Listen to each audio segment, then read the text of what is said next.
안녕하십니까 여러분, 유유자적 전원생활TV입니다. 오늘은 25년 6월 18일입니다 아무래도 직파한 소리태가 많은 공격을 받을 것 같아서 이렇게 예비 모종 300포기를 심어 놨는데 오늘 9일차입니다. 아주 잘했죠. 오늘 아침에 가보니까 한 반은 아주 그냥 줄기를 다 작살내 버렸습니다.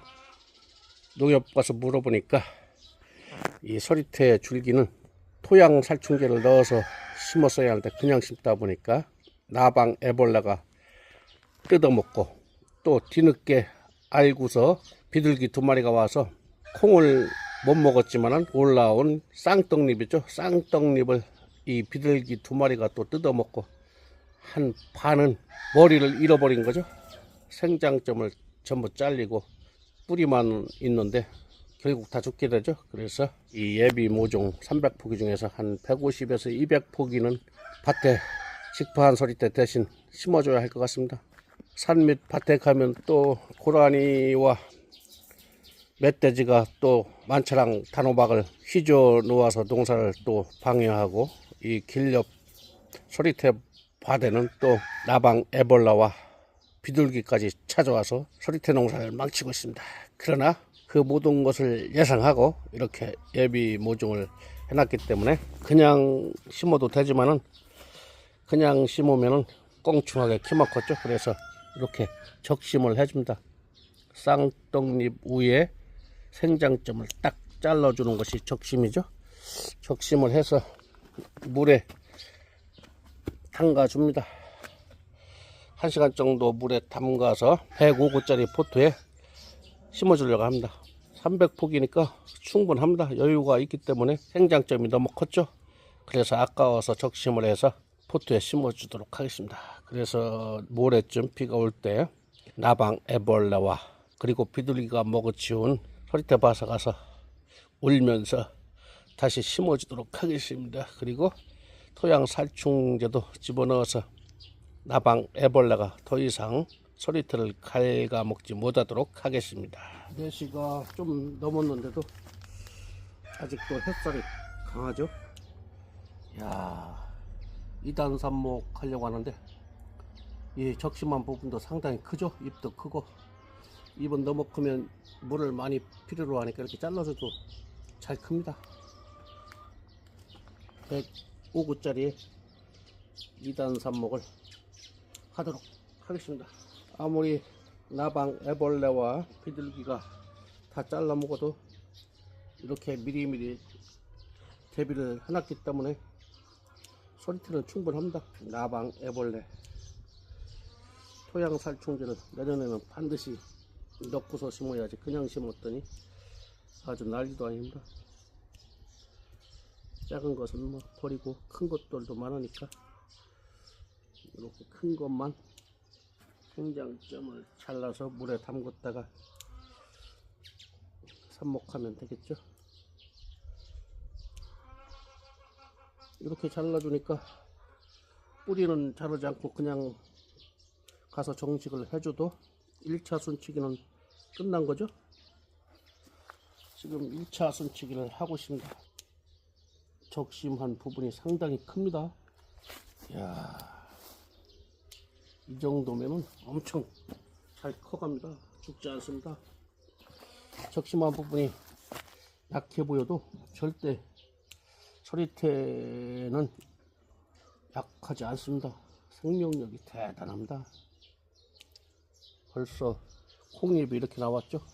응도 소리태입니다. 응도 소리태, 가장 맛 좋고 탄립 현상이 없는 응도 소리태, 유기농에도 강하죠.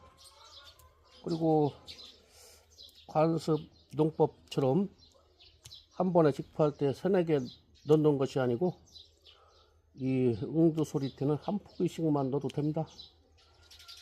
그래도 평당 1.1에서 1.2kg 이상 수확이 나옵니다.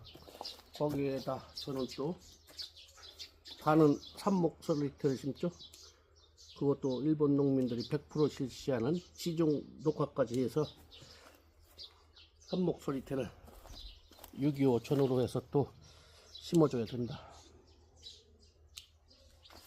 야, 입이 상당히 큽니다. 이제 한 판은 끝나가고 좀 시원찮은 건 버려도 됩니다. 충분합니다. 이렇게 1차 순치기를 해주니까 아주 머리가 깨끗하죠.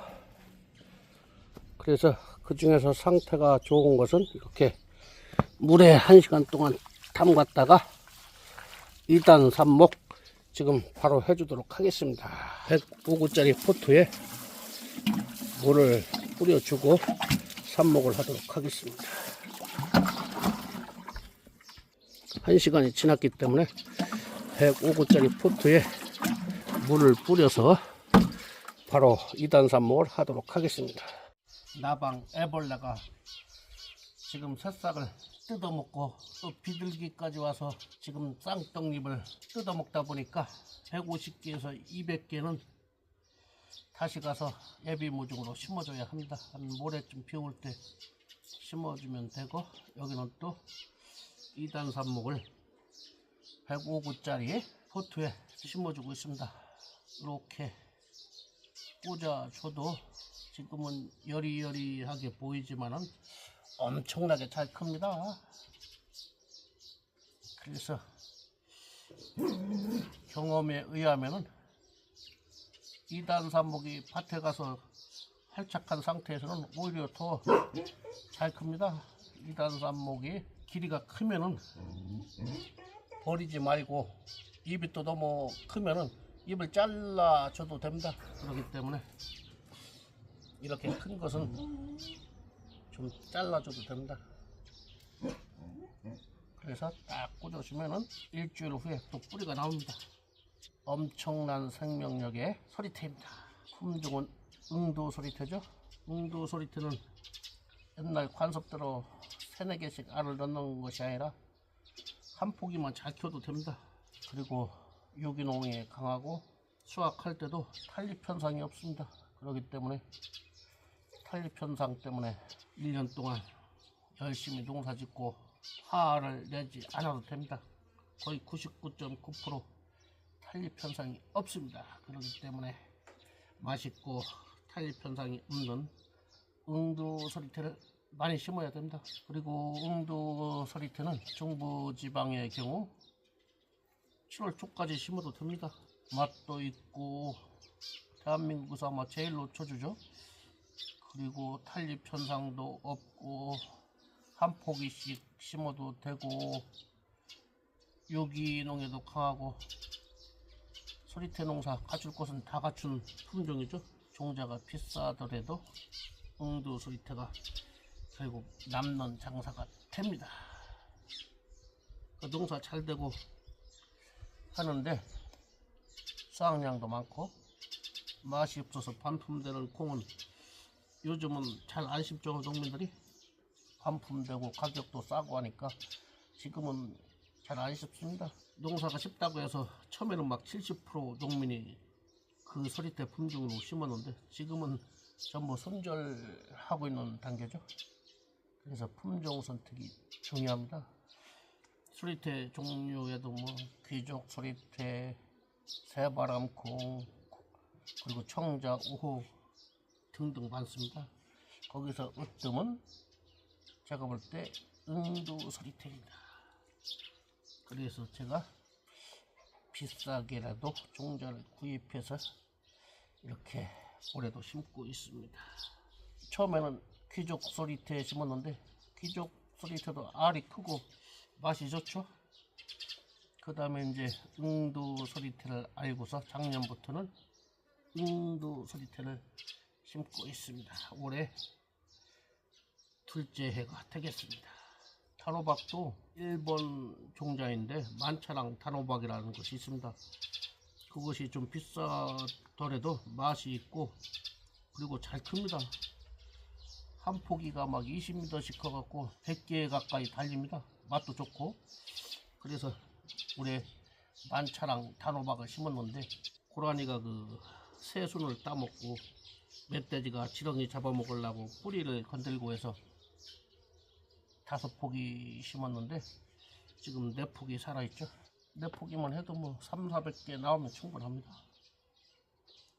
그래서 좀 비싸더라도 품종이 좋고 맛이 좋은 품종을 처리태나 단호박이나 찾아서 심어야 됩니다. 싸다고 심어봤자 수확이 많이 된다 해도 가격이 안 나가고 또 맛이 없기 때문에 사람들이 소비자가 안 찾습니다. 맛이 좋고 가격이 비싸더라도 좋은 제품을 찾아서 심어야 됩니다. 이야, 2단 삽목을 이렇게 하니까 멋있죠? 이렇게 해서 105구짜리 2단 삽목이 완성됐습니다. 그래서 아무리 나방 애벌레하고 그리고 비둘기가 와서 소리태 직파한 것을 줄기를 따먹고 떡잎을 따먹고 하더라도 이렇게 충분히 예비 모종을 키워놨기 때문에 충분하고, 그리고 또 예비로 2단 삽목을 105개 이렇게 또 끝마쳤습니다. 와, 하여튼 농사를 짓는데 갈수록 날은 더워지고, 그리고 또 농작물을 해치는 고라니 멧돼지에 이어서 또 소리태 같은 경우는 직파해도 문제입니다. 한 반은 나방 애벌레가 줄기를 전부 먹어버리고, 또 뒤늦게 나타난 비둘기도 콩을 못 먹은 것이 억울한지 쌍떡잎까지 싹둑싹둑 부부 비둘기가 와서 잘라 먹고 있습니다. 그래도 이렇게 예비 모종이 충분하기 때문에 다 감당해낼 수 있고, 또 토양 살충제도 이식하면서 뿌려주도록 하겠습니다. 아울러 또 예비의 예비를 또 이렇게 105구짜리 포토에 2단 삽목을 했습니다. 이것도 아주 잘 삽니다. 적심해서 심은 거죠. 그렇기 때문에 이 모종도 아주 정착을 잘합니다. 그리고 나중에는 밭에 정식하면은 아마 이 2단 삽목이 1단 삽목보다 더 활발하게 잘 크는 것 같습니다. 제가 농사진 경험으로 봐서는. 그래서 이렇게 또 105구를 2단 삽목을 마쳤습니다. 오늘은 여기까지입니다. 시청 감사합니다. 구독과 좋아요는 저에게 큰 힘이 됩니다.